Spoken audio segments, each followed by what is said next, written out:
জাতীয় মসজিদের মিম্বার থেকে ঈদে মিলাদুন্নবীর বিরুদ্ধে ওয়াজ করা হয়।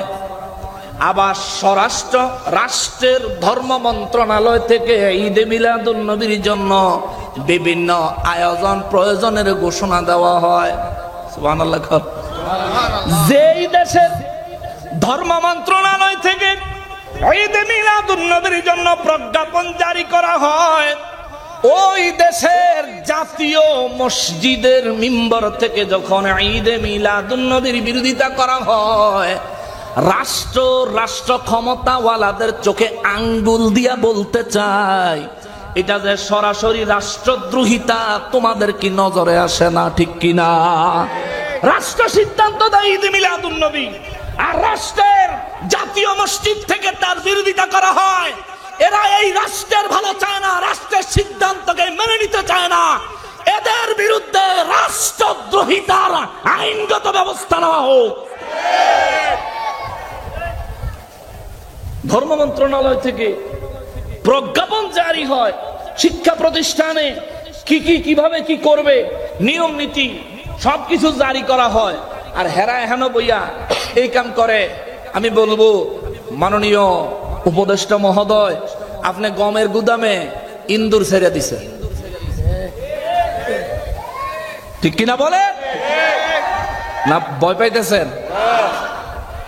আমি একটু ডাইরেক্ট, জানেনই তো, আমি একটু ডাইরেক্ট। আমাদের একটা ছেলে মাসুক, এনায়েতুল্লাহ আব্বাস সাহেবের ছাত্র, সেইটা নিয়ে খুব যথেষ্ট প্রতিবাদ করছে, শক্ত ভাষায় প্রতিবাদ করছে। আমি তারা ধন্যবাদ জানাই।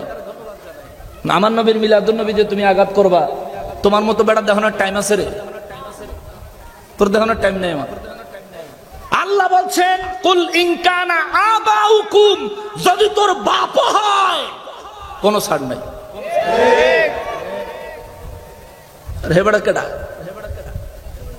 হে মুসলমানেরা রে, আমার প্যারা নবীর উম্মতেরা রে, জাতীয় মসজিদের খতিব সাহেবের প্রতিবাদ করায় আমাদের মাসুক ছেলেটার বিরুদ্ধে খুব বিভিন্ন কথাবার্তা হেরা বলা বলি করতে আছে। বড় অপরাধ করে লাইছে। জাতীয় মসজিদের খতিবের এই কথা কইছে কা? এটা বিশাল অপরাধ হইছে। তো তমগো হুজুর রাজা তাহারির বউরে বিছাইছে, এটা কি? ঠিক কিনা বলেন?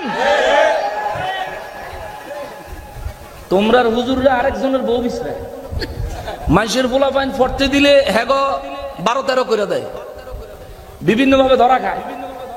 তোমরা হুজুর এই সমস্ত আকাম কুকাম করে। বেটা, জিনার সাজা ভুলে গেছিস? সূরা নূরের তাফসীর ভুলে গেছস? পড়ছি না তো, বলবি নাকি? পড়ছি তোমার সূরা নূরে মহান আল্লাহ বলেন, কোন বিবাহিত ব্যক্তি যদি জিনা করে তার শাস্তি হচ্ছে বুক পর্যন্ত, গলা পর্যন্ত মাটির নিচে গাইরা মুমিন মুসলমান সাক্ষী থাকবে, চতুর্দিক থেকে পাথর নিক্ষেপ করতে থাকবে যতক্ষণ পর্যন্ত সে মহিলা না যায়। ঠিক কিনা বলেন?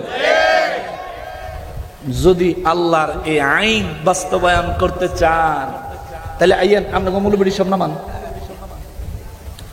আপনাকে মৌলবীরা মাশাআল্লাহ মাদ্রাসায় হুজুরের রুম, মাদ্রাসায় ছাত্র গো রুম, মাদ্রাসা শেষ করে আরো উন্নত হয়েছে মসজিদের ভিতরে।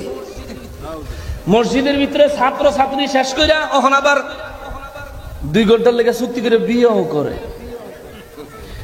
কাম করে মসজিদের ভিতরে, পাহারা দেয় মসজিদের বাইরে, কাম করে খতিব সাহেব, পাহারা দেয় ইমাম সাহেব। এই দোনো বদমাইশের সঙ্গে স্যার পাথর নিক্ষেপ করে হত্যা করা দরকার।